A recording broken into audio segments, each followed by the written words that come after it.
Hello guys, আসসালামু আলাইকুম। আজ আপনাদেরকে খুব কঠিন একটা বিষয়কে খুব সহজভাবে বোঝানোর চেষ্টা করব আমি আমার এই ভিডিওতে। আজ আমি আপনাদের সাথে ক্রিপ্টোকারেন্সি বিষয়ে বেশ কিছু তথ্য দেওয়ার চেষ্টা করব এবং এই জিনিসটা আসলে কি সেই সম্পর্কে আপনাদেরকে বোঝানোর চেষ্টা করব। ক্রিপ্টোকারেন্সি বোঝার আগে আমাদেরকে বুঝতে হবে কারেন্সি জিনিসটা কি। ধরুন আজ থেকে 2 থেকে 300 বছর পূর্বে ফিরে যাওয়া যাক। প্রথমত তখন একটা জমিতে ধান চাষ করলে কিন্তু অনেক ধান হয়, বাট যেই লোকটা ধান চাষ করছে না তারও কিন্তু ধান চাল এইসবের প্রয়োজন হয়। তখন ব্যাপারটা কীরকম হতো, বা তখন তো কারেন্সি ছিল না, টাকা পয়সা ডলার এই জিনিসগুলো কিন্তু পৃথিবীর প্রচলন ছিল না। সেক্ষেত্রে যেটা হইতো যে সেই সময়ে বিনিময় প্রথা চালু ছিল। অর্থাৎ ধরুন আপনি একজনকে ধান দিবেন, ধান নেওয়ার জন্য সে কী করতো, তার কাছ থেকে মূল্যবান কিছু পাথর অথবা স্বর্ণমুদ্রা, রৌপ্যমুদ্রা এই জিনিসগুলোর বিনিময়ে সে অন্য লোকের কাছ থেকে ধান অথবা চাল নিত। আবার যেই লোকটা ধান এবং চাল অন্য মানুষকে দিল, তার বিনিময়ে যে রৌপ্যমুদ্রা বা স্বর্ণমুদ্রাটা পেল, সেইটা দিয়ে সে বাজার থেকে তার প্রয়োজনীয় অন্য কোনো কিছু কিনে নেয়। এইটা মূলত আজ থেকে 200 থেকে 300 বছর পূর্বের আপনার বিনিময় প্রথা বা কারেন্সি। তখন যেহেতু কারেন্সি ছিল না, বাট একটা সময় দেখা গেল যখন বড় ধরনের পণ্য একজন আরেকজনের কাছ থেকে কিনে, তখন কিন্তু হাজার হাজার স্বর্ণ রৌপ্য মুদ্রার প্রয়োজন ছিল। কিন্তু এত জিনিস একসাথে ক্যারি করাটা কিন্তু সহজ হতো না। সেক্ষেত্রে যে ব্যাপারটা হতো যে একটা কাগজে বা একটা জায়গায় প্রথমে লিখে দেওয়া হতো এরকম যে একজন মানুষের কাছে এই পরিমাণ স্বর্ণরৌপ্য রয়েছে, এবং সেইটা দেখিয়ে কিন্তু আরেকজনের কাছ থেকে লেনদেন করা যেত। মূলত এইভাবেই কাগজের মুদ্রার প্রচলন ধীরে ধীরে পৃথিবীতে শুরু হয়। এই হলো মূলত কারেন্সি। আমি যদি আপনাকে দুইটা উদাহরণ দিই, দেখুন এই জিনিসটা দেখলে আপনি খুব সহজে বুঝতে পারছেন এটা কিন্তু 2 টাকা, এবং এই জিনিসটা দেখলে কিন্তু বুঝতে পারছেন এটা কিন্তু একটা 1000 টাকার নোট। অর্থাৎ আপনি এই কাগজগুলো অর্থাৎ কাগজের কারেন্সিগুলো দেখে কিন্তু খুব সহজে অনুমান করতে পারছেন যে এই জিনিসটা দিয়ে আপনি কি কিনতে পারবেন এবং এই জিনিসটা দিয়ে কি কিনতে পারবেন, অর্থাৎ কোনটার মূল্য কতটুকু। বাট যদি এমন হতো যে আপনার কাছে এইরকম একটি কাগজ রয়েছে, আপনার কাছে এরকম একটি কারেন্সি রয়েছে, যেই কারেন্সিটা ভ্যালু সারা পৃথিবীতে এক। আমি একটু আগে যে টাকাটা দেখালাম আপনাকে, দেখুন এই টাকাটার ভ্যালু কিন্তু বাংলাদেশে একরকম, আপনি যদি দেশের বাইরে ইউএসএতে যান সেই ক্ষেত্রে কিন্তু সেইটার মূল্য কিন্তু খুব কমে যাবে।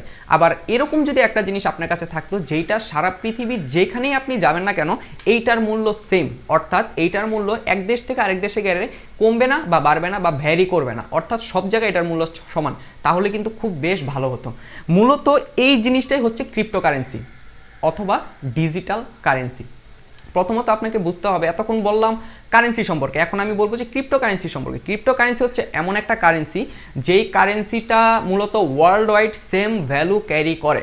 অর্থাৎ আপনি পৃথিবীর যেখানেই যান না কেন, পৃথিবীর যে কোনো জায়গা থেকে কোনো কিছু কিনতে গেলে এইটার ভ্যালুটা হবে সেম, এটার ভ্যালুটা আপ ডাউন করবে না, বা এইটা বাড়তে পারে কমতে পারে, বাট বর্তমানে যে রেটটা রয়েছে সেটা কিন্তু আপনি সব জায়গায় সেম রেট পাবেন। মূলত এটাই হচ্ছে ক্রিপ্টোকারেন্সি।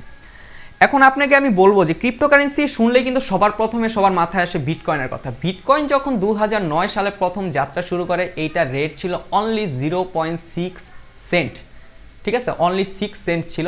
বাট এখন 2021 সালে এসে আজ দুপুর 2টা বাজে সেটার ভ্যালু হচ্ছে $65,000 প্লাস মাইনাস, অর্থাৎ অল্প কিছু কম বা বেশি। অর্থাৎ 2009 সালের 0.6 সেন্টের জিনিসটা 2021 সালে এসে হয়েছে $65,000। আপনি চাইলে আপনার ক্যালকুলেটারে 65,000 ইন্টু 84 দিয়ে গুণ করে দেখতে পারেন বাংলাদেশের ভ্যালু অনুযায়ী কেমন। এবং এই ভিডিওটা দেখার সময় যদি আপনার কাছে কোনো আপনার বিটকয়েন থেকে থাকে, তাহলে কিন্তু আপনি সেই পরিমাণ অর্থের মালিক, অর্থাৎ আপনি কিন্তু চাইলে সেটা ট্রেন্ড করতে পারবেন। আমি লিগ্যাল ইলিগ্যালের ব্যাপারে এখনই যাচ্ছি না, এটা আমি আমার ভিডিওর শেষে বলবো। আশা করি আপনারা কারেন্সি এবং ক্রিপ্টোকারেন্সি দুইটার পার্থক্যটা বুঝতে পেরেছেন। আমি যদি আবার একটু বলি যে কারেন্সিটা হচ্ছে এক এক দেশের জন্য এক এক রকম, এক দেশ থেকে আরেক দেশে গেলে সেটা ভ্যারি করে, মূল্য কম বেশি হয়। বাট ক্রিপ্টোকারেন্সিটা হচ্ছে সারা পৃথিবীর জন্য সেম ভ্যালু সংক্রান্ত, মানে সেম ভ্যালু ক্যারি করে এরকম একটা ডিজিটাল কারেন্সি। ম্যাক্সিমাম ক্ষেত্রে সেটার কিন্তু কোনো বাস্তবে রূপ নেই। এবার ক্রিপ্টোকারেন্সির সুবিধাগুলো আপনাকে বলি।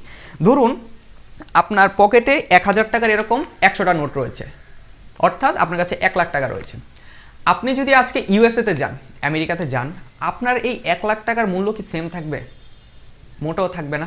আপনার এটাকে কনভার্ট করতে হবে আরেকটা কারেন্সিতে, অর্থাৎ ডলারে নিতে হবে, তখন সেটা দিয়ে আপনি কোনো কিছু বাই সেল করতে পারবেন। আপনি যদি এই 1000 টাকার এই কাগজের নোটটা নিয়ে ইউএসএর একটি দোকানে গিয়ে দেন, তারা কিন্তু আসলে অনেকে বুঝবেই না জিনিসটা কি, তারা কিন্তু এটার ভ্যালু দিবে না। বাট এটাকে কনভার্ট করে যদি আপনি $9 বা $10 $10 একটু বেশি, এটা কনভার্ট করে যদি দেন তাহলে কিন্তু এটার ভ্যালু থাকতেছে।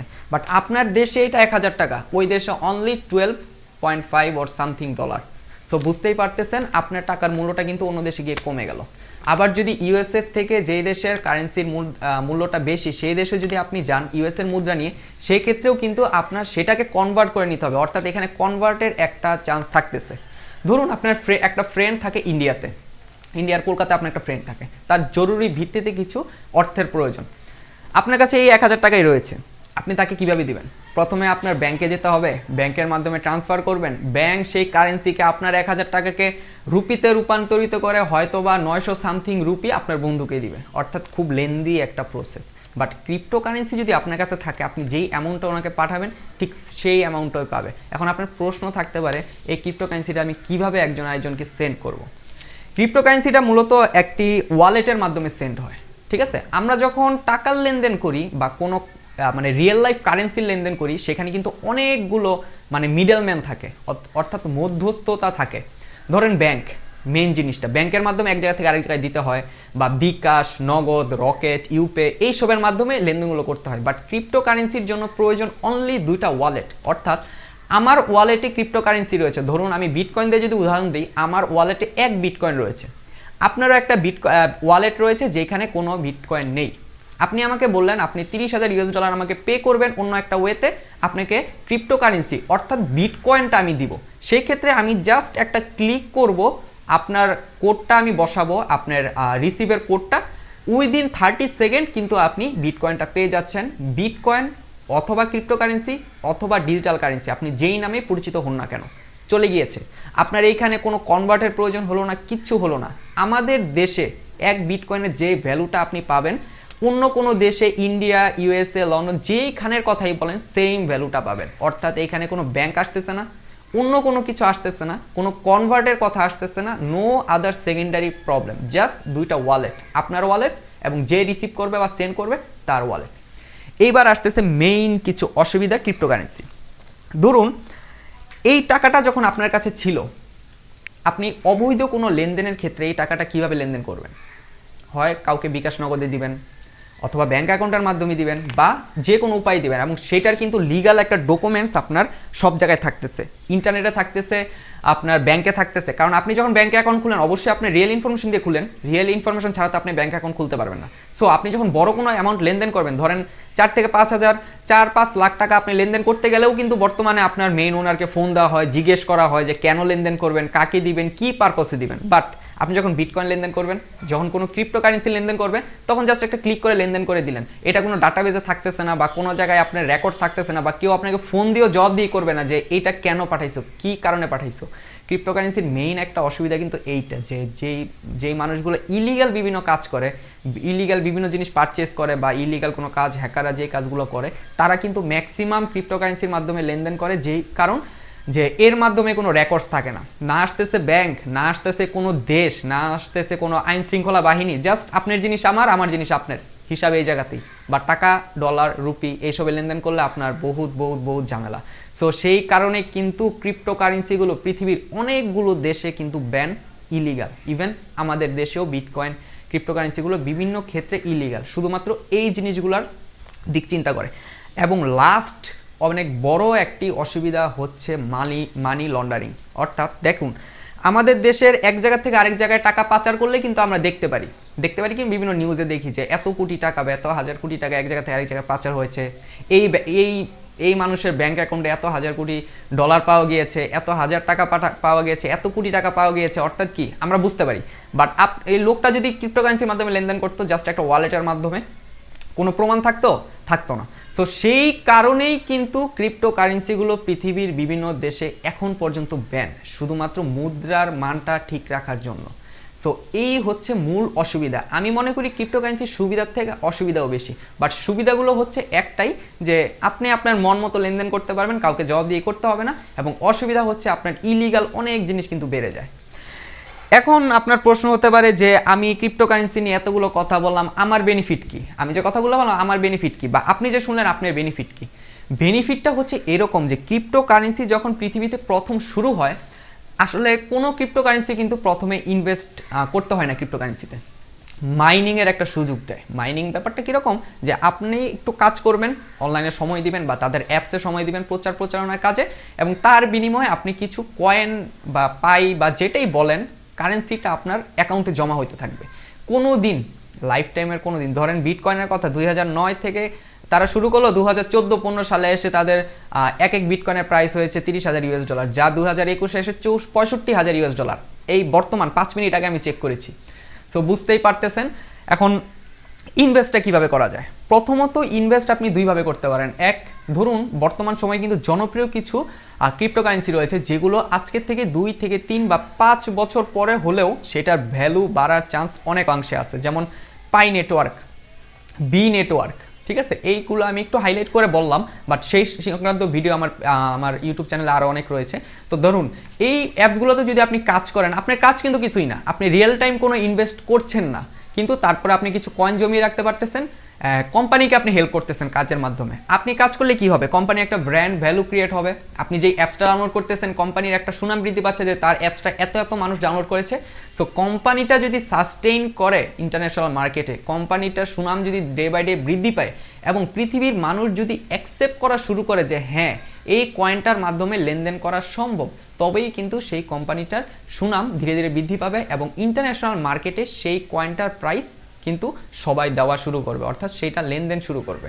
আগেই একটা কথা আপনাদেরকে বলতে ভুলে গিয়েছি যে ক্রিপ্টোকারেন্সি তখনই পপুলার হয় বা একটা ক্রিপ্টোকারেন্সির দাম তখনই বাড়ে যখন পৃথিবীর সব মানুষ বা ম্যাক্সিমাম মানুষ বা গুটি কয়েক মানুষ সেটাকে অ্যাকসেপ্ট করে, অর্থাৎ তারা মনে করে যে এইটার মাধ্যমে আমার লেনদেন করা সম্ভব। ধরুন একটু আগে আমি টাকা হাতে নিয়ে উদাহরণ দিলাম যে বাংলাদেশের মানুষের কাছে টাকা দিলে কিন্তু আপনি জিনিস পাবেন, টাকার বিনিময়ে সমমূল্যের জিনিস পাবেন, অর্থাৎ যার কাছ থেকে আপনি জিনিসটা কিনতেছেন সেই দোকানদার মনে করতেছে এই লোকটা আমাকে 1000 টাকা দিয়েছে, মানে এই 1000 টাকার একটা ভ্যালু আমার কাছে আছে, তার বিনিময়ে আমি একটা লোকের কাছ থেকে 1000 টাকার যে জিনিসটা নিচ্ছি আমি মনে করতেছি এই জিনিসটার ভ্যালু আমার কাছে 1000 টাকা। সেই জন্যই ক্রিপ্টোকারেন্সিটা যখন আপনি অন্য কাউকে দিবেন বা ক্রিপ্টোকারেন্সিটা যখন মানুষ মনে করবে যে এই এক কয়েনের মূল্য রয়েছে আমার কাছে, তখনই কিন্তু সেটার লেনদেন চালু হবে। তাছাড়া ক্রিপ্টোকারেন্সির লেনদেন পৃথিবীতে চলমান প্রসেস, এটা হবে না। এবং বিটকয়েনের ব্যাপারটা কীরকম সবাই চিন্তা করতেছে, বিটকয়েনটা যদি হোয়াইট করা যায়, অর্থাৎ বিটকয়েনের অসুবিধাগুলো যদি ঠিক করে একটা নিয়মের মাঝখানে আনা যায়, তাহলে হয়তো বা ভবিষ্যতে ডিজিটাল কারেন্সিতে বিটকয়েন থাকবে সবার উপরে। এখনও রয়েছে, বাট লিগাল ইলিগালের মাঝখানে একটু ঝামেলায় আছে। ওকে, লাস্ট পয়েন্ট, আমাদের কি ক্রিপ্টোকারেন্সিতে ইনভেস্ট করা প্রয়োজন কি প্রয়োজন না? একটা কথা একটু ক্লিয়ারভাবে বলি, যেই জিনিসে অল্পতে বড়লোক হওয়া যায় সেই জিনিস ইনভেস্ট করা উচিত না। ক্রিপ্টোকারেন্সিতে আমাদের দেশে যেসব মানুষ বা পৃথিবীর যেসব মানুষ ইনভেস্ট করে, তারা কেন ইনভেস্ট করে? কি লেনদেন করার জন্য, বাই সেল করার জন্য, কোনো কিছু কেনার জন্য, ইলিগাল কিছু করার জন্য? খুব কম মানুষ, 99% মানুষ ইনভেস্ট করে বড়লোক হওয়ার জন্য। এখন একটা কথা সবসময় আমরা মানি, যে মানতে হয় না চাইলেও, যে জিনিস আপনাকে বড়লোক হওয়ার লোভ দেখাবে সেই জিনিসে ঘাপলা বেশি থাকবে, সেখানে 1% 1 টাকাও আপনি ইনভেস্ট করাটা খুবই রিস্কি থাকে। আর বিজনেস উইদাউট রিস্ক ভাবা যায় না। সো আমাকে যদি কেউ জিজ্ঞেস করে যে ক্রিপ্টোকারেন্সিগুলোতে আমি ইনভেস্ট করবো কিনা, আমি সরাসরি না করবো যে না, যে জিনিস আপনাকে রাতারাতি বড়লোক করে দিবে সেখানে আপনি ইনভেস্ট করার দরকার নেই। আপনি ট্রাই করতে পারেন অন্য কোনো ওয়েতে আপনি জমাইতে পারেন কিনা কয়েন, অন্য কোনো ওয়েতে কাজ করে জমাতে পারেন, বাট ইনভেস্টের কথা বললে আমি সরাসরি না করে দিব। আমার ভিডিওটা খুব বড় হয়ে গেছে, প্রায় 10-15 মিনিটের একটা ভিডিও আজকে আপনাদের সাথে ক্রিয়েট করলাম। দেখুন, ক্রিপ্টোকারেন্সি শুনলে আমরা মনে করি যে হয়তো বা হিজিবিজি কথা, অনেক গভীরের কথাবার্তা বলবে, যেই শব্দগুলো আমি চিনি না, জানি না। বাট আপনার আপাতত এই ভিডিও থেকে কয়েকটা জিনিস শুধু মনে রাখেন: what is currency, what is cryptocurrency, wallet কি, যে ওয়ালেটের মাধ্যমে আপনি দুইভাবে লেনদেন করতে পারবেন, ক্রিপ্টোকারেন্সিটা কিভাবে প্রচারণা হয়, সুবিধা অসুবিধা, ইনভেস্ট করবেন কি করবেন না। আমি জাস্ট এই টার্মগুলো খুব সহজভাবে বুঝিয়ে দিয়েছি এবং আপনাকে আমি গ্যারান্টি দিতে পারি আজকে আমি যতটুকু ক্লিয়ারভাবে আপনাকে বুঝালাম, হয়তোবা আপনি ক্রিপ্টোকারেন্সি সম্পর্কে মোটামুটি ভালো বুঝতে পেরেছেন। আমি কিন্তু ডিপ আরও অনেক কথা চাইলে বলতে পারতাম এই রিলেটেড, বাট বললাম না, কারণ বেসিক একটা ভিডিও। যদি আমি দেখি যে ভিডিওতে অনেক মানুষ জানতে চাচ্ছে আরও বেশি, তখন না হয় আমি ভবিষ্যতে ক্রিপ্টোকারেন্সি আরেকটু ডিটেলস, আরেকটু গভীরের আরেকটু জিনিস আমি আলোচনা করব, যেমন মেইননেট আছে, তারপর এটার মানে কিভাবে এক জায়গা থেকে আরেক জায়গায় সেন্ড করা যায়, মাইনিংয়ের সিস্টেমগুলো, এগুলো নিয়ে আমি ভবিষ্যতে ভালো ভিডিও বানাবো। সো আমার ভিডিওটা যদি আপনাদের ভালো লেগে থাকে, আমাদের মার্কেটিং বাই হামিম চ্যানেলটা কিন্তু অবশ্যই সাবস্ক্রাইব করতে পারেন। আপনাদের যদি কোনো কিছু বলার থাকে কমেন্টে আপনারা জানাতে পারেন ভিডিওটা কেমন হলো। লাইক কমেন্ট এবং শেয়ার করে কিন্তু আমাদের চ্যানেলটার সাথে থাকবেন এবং সাবস্ক্রাইব করে বেল আইকনটা প্রেস করে দিলে কিন্তু আমাদের ভিডিওটা আপনাদের হোম পেজে সবার আগে দেখতে পারবেন। নতুন ভিডিওর জন্য অপেক্ষা করুন। সেই পর্যন্ত সবাই ভালো থাকবেন, সুস্থ থাকবেন।